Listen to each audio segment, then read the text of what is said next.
Area of the equilateral triangle. सही है, आपने क्या फाइंड करना है? एरिया। ठीक है, डेल ए बी सी। सही है, आपने एरिया फाइंड करना है, लेकिन एरिया किसका फाइंड करना है? Equilateral triangle. सही है, whose each side is x units long। ठीक है, इक्विलेटरल ट्रायंगल एक ऐसा ट्रायंगल होता है जिसकी तीनों साइड्स की लेंथ इक्वल होती है, और यहाँ पे वो बता दिया गया है कि वो है x यूनिट्स। तो मैं सपोज कर लेता हूं कि जो आपकी तीन साइड होती है a b एंड c, ये तीनों की तीनों किसके बराबर है? x यूनिट्स के बराबर है। अच्छा, एरिया फाइंड करने के लिए सबसे पहले जो हम फाइंड करते हैं वो करते हैं semi parameter, which is a plus b plus c divided by 2। अब यहाँ पे तीनों साइड्स की जो लेंथ है वो क्या है? x यूनिट्स है। तो हम यहाँ पे क्या लिखेंगे? x plus x divided by 2। तो इस सेमी पैरामीटर को हम कह सकते हैं कि इट इज 3x/2। ठीक है, तो ये सेमी पैरामीटर मिल गया। तो सेमी पैरामीटर मिलने के बाद हम क्या करेंगे? हम एरिया ऑफ ट्रायंगल निकालेंगे, जिसमें हम हीरोज फॉर्मूला इस्तेमाल करेंगे, क्योंकि हमें तीनों साइड्स की लेंथ पता है। तो s minus a, s minus b and s minus c। So del equals to, यहाँ पर जो मेरे पास s है वो है 3x/2। So 3x/2, then 3x/2 minus a b c, तीनों साइड्स की लेंथ है x यूनिट्स। तो यहाँ पर a की भी जगह आप लिखेंगे x, b की जगह भी लिखेंगे x, और c की जगह भी लिखेंगे x। ठीक है, सो अब हम इसको कह सकते हैं कि ये हमारे पास क्या बन जाएगा? 3x/2 into 3x minus 2x is x/2, x/2 and x/2। ठीक है, सो ये टोटल मेरे पास बन जाएगा 3x4 डिवाइडेड बाय 16। ठीक है, जिसमें हम कुछ वैल्यूज को स्क्वायर रूट से बाहर ला सकते हैं, लाइक √3 स्क्वायर रूट से बाहर नहीं आएगा, बट x4 स्क्वायर रूट से बाहर आकर x² और 16 बाहर आकर 4। ठीक है, so we can write √3/4 x² units. ठीक है, ये है हमारे पास एरिया ऑफ इक्विलेटरल ट्रायंगल जिसकी तीनों साइड्स की लेंथ है x। ठीक है, जल्दी से इसको कॉपी करना।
आयशा असलम प्रेजेंट, इमरा परवीन, दुआ फातिमा, हानिया इम्तियाज, सुमन खुर्रम, समीम सहर, शमामा नसीम, अरीबा शमीम, शमाइम नियाज, सना रियाज, महलब सिद्दीकी, उम्मे आयशा, अनुषा असलम,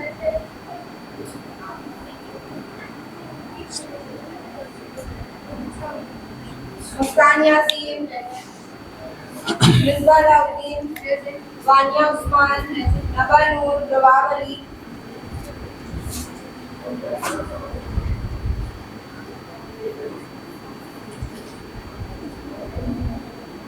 आदिल रहमान, मोहम्मद अहमद, सलीद इम्तियाज, माज़न जंग,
अच्छा बेटा, अब हम स्टार्ट कर रहे हैं और 11.4 में हम बेसिकली रेडियस डिस्कस करेंगे। 3 तरह के रेडियस को डिस्कस करेंगे। एक है circum radius, in radius and scribe radius. ठीक है, अब ये 3 तरह के अगर मैं रेडियस डिस्कस कर रहा हूँ तो मुझे ये सर्किल के रेडियस होंगे, तो मुझे इन सर्किल्स के बारे में भी बताना होगा कि ये सर्किल कौन सा है। तो सबसे पहले हम डिस्कस कर रहे हैं सर्कम सर्किल। ठीक है, सर्कम सर्किल क्या, मैंने डायग्राम बनाई है। इस डायग्राम में आप देख सकते हैं ये जो सर्किल है ये इस ट्रायंगल के, जो आपके पास ट्रायंगल है ए बी सी, इसके तीनों वर्टेक्स से पास कर रहा है। सही है, तो एक ऐसा सर्किल जो तीनों वर्टेक्स से पास कर रहा होता है उसको हम क्या कहते हैं, circum circle. A circle passing through the vertices of triangle is called circum circle. और सर्कम सर्किल में होगा सर्कम रेडियस। सर्कम रेडियस को हम डिनोट करते हैं कैपिटल आर से। तो कैपिटल आर या सर्कम रेडियस फाइंड करने का एक फॉर्मूला क्या है, A B C divided by 4 del. हमें डेल पता है क्या है, ये एरिया और ए बी सी साइड्स हैं। अच्छा, एक और फॉर्मूला है रेडियस फाइंड करने का, अगर आपको एंगल पता है किसी भी एक साइड का एंगल पता है तो आप फाइंड कर सकते हैं कैसे, a ओवर 2 साइन अल्फा। तो जो आपको साइड पता है उसका ही करस्पॉन्डिंग एंगल भी पता होना चाहिए, सही है। अगर b पता है तो उसके साथ बीटा और c पता है तो उसके साथ गैमा।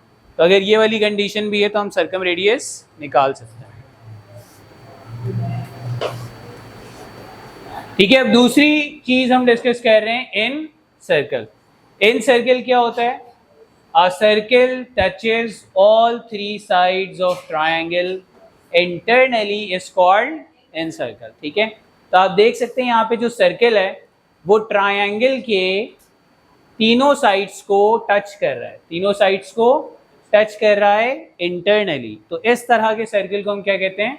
इनसर्कल। ठीक है, और इसमें जाहिर सी बात है जो सर्कल का रेडियस है उसको हम कहते हैं इन रेडियस। और इन रेडियस हम कैसे निकालते हैं? तो इसको हम डिनोट करते हैं स्मॉल आर से, और ये हम फाइंड करते हैं डेल ओवर एस। डेल क्या है? एरिया ऑफ ट्रायंगल, और एस क्या है? Semi parameter. ठीक है, फिर अगेन हम थर्ड सर्कल की बात करते हैं, स्क्राइब सर्कल या फिर एक्स सर्कल। एक्स सर्कल हम इसको क्यों कहते हैं?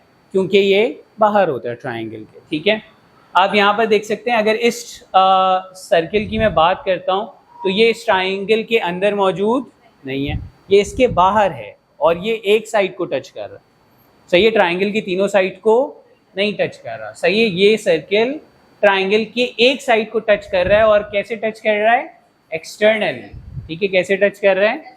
एक्सटर्नली टच कर रहा है, और बाकी दो साइड्स को भी टच कर रहा है, बट वो साइड्स क्या है? एक्सटेंडेड, सही है। जब इस ट्रायंगल की साइड की बात कर रहे हैं वो तो यहाँ तक है, फिर ये क्या है? एक्सटेंडेड साइड है। तो ये सर्कल इस ट्रायंगल के एक साइड को एक्सटर्नली टच कर रहा है और बाकी दो एक्सटेंडेड साइड को टच कर रहा है। तो इस तरह के सर्कल को हम क्या कहते हैं? स्क्राइब सर्कल या फिर एक्स सर्कल। ठीक है, तो a circle touches one side of triangle externally and other two extended sides को टच करता है